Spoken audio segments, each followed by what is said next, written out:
The first tier 11 turret is in game, and this thing is a game changer. Hey everyone, Derpy here, welcome back to another Battle Pirates video.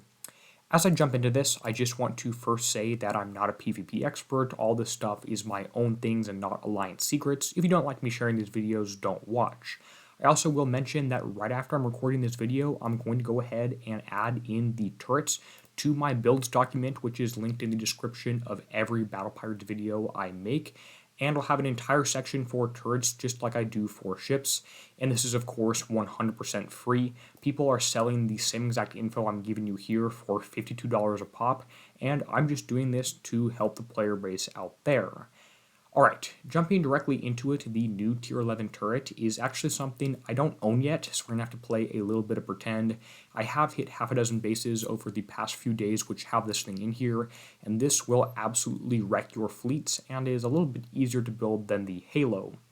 First of all, this thing can go on a tier 13 defensive platform, but upgrading to the tier 14 one will do significantly better. You have way more armor points if you go up to that thing.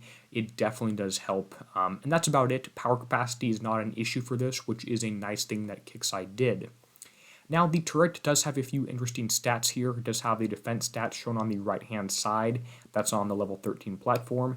It is a rocket turret, has 15 million damage, but that's split over 3 projectiles, so 5 million damage per projectile. It's a normal heavy turret, has a reload time, has salvo reload time, and a telegraph reload. And it does have a few other interesting stats here. It does full damage across its entire splash area, so you don't need to worry about reducing spread too much. It does have a range of 78, which means this turret will outrange Winterfangs, but will be outranged by the Helios. The deflection is also really high on this thing, and we'll get into that as we talk about the armors. Now, for the first special, you're really just going to search for explosive damage and put on the highest explosive damage special, which, surprise surprise, turns out to be the Fuel Tank 01X. This is great, plus 75% damage. That's what you want to use. That's what Kixeye, I assume, has designed this thing around here with breaking deflections. I actually haven't done 100% of the math on this thing, but you just want to maximize the damage, and that's the one explosive damage special that you can actually use that really does that. If you search again for another explosive damage special, you'll find that you can't use any of the other ones. It's all locked out here. These two on the right side will actually just reduce explosive damage, which is not what you want to have here. Instead, you want to have the Escalation Eruption Pyre, which will help with rocket reload, explosive reload, projectile speed, splash, etc. And that's really going to help out a ton there. You want to be able to shoot more quickly, and this reload will help the 3.8 second reload time and not necessarily the telegraph reload, salvo reload time, etc. Long story short, this thing does help. The last special, you have a few options to choose from. You can do something like projectile speed, which I don't think is too important given the short range of the turret and that the splash minimum is 100%, which means that its maximum splash range you still do full damage. You can do something like priority targeting to make sure you kill the weak ships. You could even do something just like a little bit more reload or even more armor if you think any of these deflections would help out, which they really don't. I think I'm going to go for a splash damage boosting special because players are probably just sitting stopped at this thing with Helios shooting at that from out of range. If they do charge in and want to try and damage as many ships as possible, I could see an argument for another special. It turns out that this one doesn't matter too much. You've already basically maxed out the damage as best you can. Your best option here that's left is the Sulfide Deployer. The Escalation Corrosive Casing, rather, would be the best one, but we can't use that since it's grayed out, so we're just going to go for another Splash Special and just do as much Splash as we can here. Now this turret is pretty much done. I should just throw on a few armor slots, which is the, surprise, I need to pick this one up from Bounty 2, is the Explosive Deflections. This is because the Winterfangs are in range if they're shooting at you, so most people probably sit back, have the Helios thing snipe this from a long range, which means you want to have as much deflection as possible. Get up to 6.2 million explosive deflection, which is enough that anyone who built their Helios poorly is not able to break deflection on this turret, which is what you want to go for. Now, I can't actually build this thing, mostly because I don't own two of the components, so let's talk about where we should place this in your base, sort of pretending that this decimator right here is one of these turrets.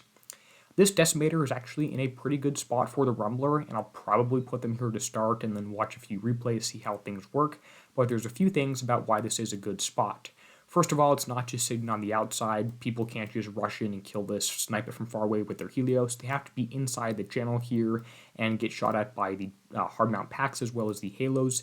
Maybe further in over here or even back of the base could be a good spot as well over here for one of these short-range turrets.